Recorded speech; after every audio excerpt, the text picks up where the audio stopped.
실화사연. 10억 들고 은퇴했지만 3년 만에 노숙자가 됐습니다. 은퇴를 앞둔 많은 분들이 이런 생각을 합니다. 10억이면 충분하지 않을까? 연금도 있고 집도 있으니 이제 걱정 끝이라고. 오늘 소개해드릴 이야기는 그 확신이 어떻게 무너졌는지를 보여주는 실제 사례입니다. 그리고 이 사례는 결코 극단적인 예외가 아닙니다. 이 남성은 대기업에서 30년 가까이 근무한 60대 초반의 은퇴자였습니다. 퇴직금과 개인연금, 금융자산을 합쳐 약 10억 원을 손에 쥐고 회사를 떠났습니다. 주변에서는 성공적인 은퇴라고 했습니다. 본인 역시 그렇게 믿었습니다. 은퇴 첫 해. 그는 자유를 만끽했습니다. 출근이 없다는 해방감. 평일 낮에 골프장과 여행. 지금까지 고생한 보상이라는 생각으로 지출에는 크게 신경 쓰지 않았습니다. 문제는 이 시기부터 시작됩니다.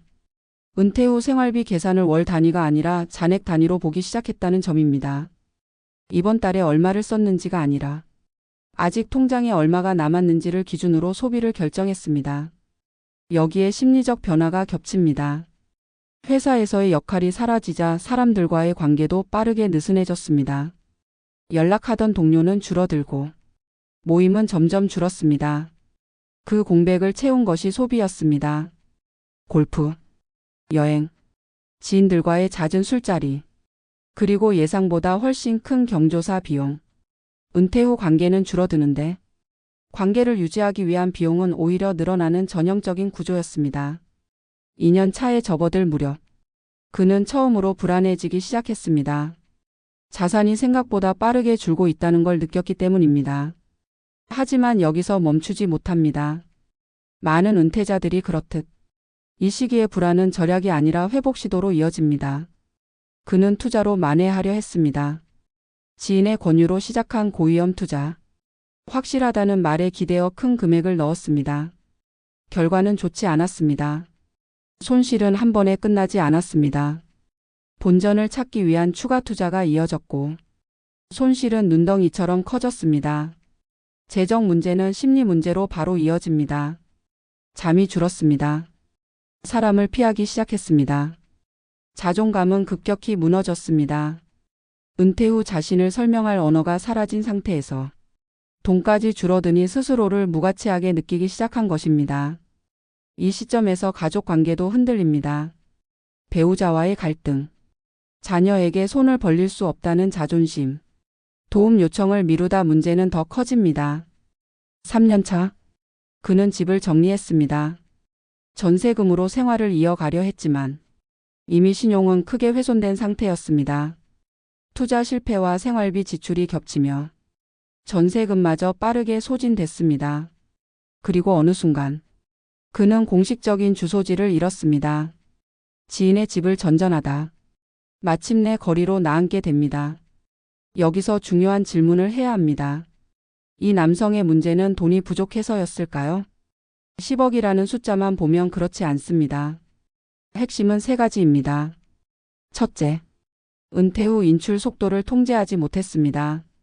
일이 사라지면 시간은 늘고 시간이 늘면 소비 기회도 늘어납니다. 소득은 멈췄는데 지출을 통제할 구조는 만들지 못했습니다. 둘째, 은퇴 후 정체성 붕괴를 방치했습니다. 일이 사라진 자리를 소비와 투자로 채우려 했습니다. 이는 매우 위험한 선택입니다. 셋째, 사회적 안전망을 스스로 끊어냈습니다. 체면과 자존심 때문에 도움을 미뤘고 문제가 드러났을 때는 이미 늦은 상태였습니다. 이 이야기는 공포를 주기 위한 사례가 아닙니다. 은퇴는 숫자로 끝나는 문제가 아니라는 점을 보여주기 위한 이야기입니다. 은퇴 후에는 얼마를 가지고 있느냐보다 얼마의 속도로 쓰느냐가 더 중요합니다. 그리고 돈보다 먼저 준비해야 할 것은 역할과 루틴입니다. 작은 일이라도 좋습니다. 수입이 크지 않아도 괜찮습니다. 정기적으로 몸을 움직이고 사람을 만나고 자신을 설명할 수 있는 역할이 있어야 합니다. 은퇴는 끝이 아니라 관리의 시작입니다. 준비되지 않은 자유는 생각보다 빠르게 삶을 무너뜨릴 수 있습니다. 지금 은퇴를 앞두고 계시다면 혹은 이미 은퇴하셨다면 이 사례를 남의 이야기로 넘기지 마시길 바랍니다. 통장을 점검하기 전에 당신의 하루와 역할부터 점검해 보셔야 합니다. 이 사례 이후 많은 시청자들이 같은 질문을 던집니다. 정말 저렇게까지 무너질 수 있느냐는 의문입니다. 하지만 현장에서 은퇴자 상담을 하다 보면 이와 유사한 흐름은 놀라울 만큼 자주 반복됩니다. 금액만 다를 뿐 구조는 거의 같습니다. 은퇴 이후 가장 먼저 변하는 것은 돈이 아니라 시간입니다. 하루 12시간 이상을 차지하던 일이 사라지면서 시간은 갑자기 과잉 상태가 됩니다. 문제는 이 시간이 준비 없이 주어질 때입니다. 시간은 자유가 되기도 하지만 방향을 잃으면 소비와 불안의 통로가 됩니다. 많은 은퇴자들이 은퇴 전에는 치밀하게 자산 계산을 합니다. 하지만 은퇴 후 하루를 어떻게 보낼지는 거의 설계하지 않습니다. 이 공백은 매우 위험합니다. 아침에 일어날 이유가 사라지고 점심과 저녁의 경계가 흐려지며 하루의 밀도가 급격히 낮아집니다. 이때 사람들은 본능적으로 자극을 찾습니다. 그 자극이 소비로 연결되는 순간 인출 속도는 걷잡을 수 없이 빨라집니다. 실제 사례들을 보면 은퇴 후 지출이 줄어들 것이라는 기대는 거의 항상 빗나갑니다. 출퇴근 비용은 사라지지만 여가 비용이 그 자리를 대신합니다. 혼자 있는 시간이 늘어나면 외로움을 달래기 위한 지출이 늘어납니다. 관계가 줄어들수록 관계를 유지하기 위한 비용은 오히려 커집니다. 이 과정에서 많은 은퇴자들이 착각합니다. 지금 쓰는 돈은 노후를 즐기기 위한 합리적인 소비라고 믿습니다. 하지만 문제는 그 소비가 반복될 구조를 가지고 있다는 점입니다. 한번 만들어진 생활 수준은 쉽게 낮아지지 않습니다. 자산은 줄어드는데 삶의 기준은 그대로 남아있는 상태가 됩니다. 여기에 심리적 요인이 더해집니다. 은퇴 후 가장 크게 흔들리는 것은 자존감입니다. 그동안 자신을 설명해주던 직함과 역할이 사라지면서 스스로를 정의하기 어려워집니다. 이 공백을 견디지 못한 사람들은 두 가지 선택을 합니다. 하나는 소비로 존재감을 유지하려는 선택이고 다른 하나는 투자로 만회하려는 선택입니다. 특히 투자 실패는 은퇴자에게 치명적입니다. 현역 시절의 손실은 월급이라는 복구 수단이 있었지만 은퇴 이후에는 그 통로가 막혀 있습니다. 그럼에도 많은 은퇴자들이 이 사실을 받아들이지 못합니다. 과거의 성공 경험이 오히려 판단을 흐립니다. 한 번만 잘 되면 모든 게 해결될 것이라는 기대는 손실을 더 키우는 방향으로 작동합니다. 재정의 균열은 곧 심리와 사회적 관계로 확산됩니다. 돈 문제가 생기면 사람을 피하게 됩니다. 체면과 자존심 때문에 도움 요청은 뒤로 미뤄집니다.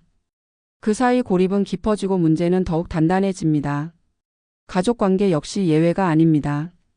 은퇴 후에는 부부가 하루 종일 같은 공간에 머무는 시간이 늘어납니다. 역할이 사라진 상태에서 갈등은 쉽게 증폭됩니다.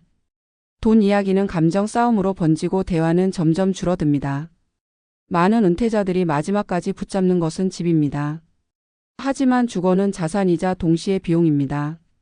집을 정리하는 순간 심리적 붕괴가 가속화되는 경우도 많습니다. 주소지를 잃는다는 것은 단순한 주거 문제를 넘어 사회적 지위를 잃는 경험이 되기 때문입니다. 이 지점에서 우리는 냉정하게 질문해야 합니다. 은퇴 준비란 과연 무엇을 준비하는 것인가라는 질문입니다. 자산 규모만 충분하면 안전한가라는 질문입니다. 현장에서 분명하게 드러나는 사실이 하나 있습니다. 은퇴 이후 삶의 안정성은 자산의 크기보다 구조에 의해 결정된다는 점입니다. 지출을 통제할 수 있는 루틴이 있는지, 자신을 설명할 수 있는 역할이 남아있는지, 사람과 연결된 고리가 유지되고 있는지가 훨씬 중요합니다. 소득이 완전히 끊긴 은퇴는 위험합니다. 금액의 많고 적음을 떠나 정기적인 현금 흐름은 심리적 안전장치가 됩니다. 작은 수입이라도 삶의 리듬을 만들어주고 인출 속도를 늦춰줍니다. 일은 돈보다 루틴과 정체성을 지켜주는 역할을 합니다. 은퇴를 앞둔 분들에게 가장 강조하고 싶은 것은 숫자보다 시뮬레이션입니다. 통장 잔고가 아니라 은퇴 후 하루를 실제로 살아보는 연습이 필요합니다. 일주일 동안 출근 없이 지내보는 경험. 정해진 루틴 없이 시간을 보내보는 실험. 이 과정에서 불안과 충동이 어떻게 올라오는지 스스로 관찰해야 합니다. 은퇴는 끝이 아니라 전환입니다. 관리되지 않은 자유는 빠르게 삶을 갉아먹습니다. 준비된 은퇴란 돈을 모으는 것이 아니라 속도를 조절할 수 있는 삶을 만드는 일입니다. 지금 이 글을 읽고 계신 분들 중 누군가는 이렇게 생각하실지도 모릅니다. 나는 다를 것이라고. 하지만 대부분의 위기는 그렇게 시작됩니다. 은퇴 후 삶을 지켜주는 것은 큰 숫자가 아니라 작은 구조입니다. 오늘 하루를 어떻게 시작하고 누구와 연결되어 있으며 무엇으로 자신을 설명할 수 있는지가 노후를 결정합니다. 지금 통장을 열기 전에 당신의 하루를 먼저 들여다보시길 바랍니다. 그 점검이야말로 가장 확실한 은퇴 대비입니다.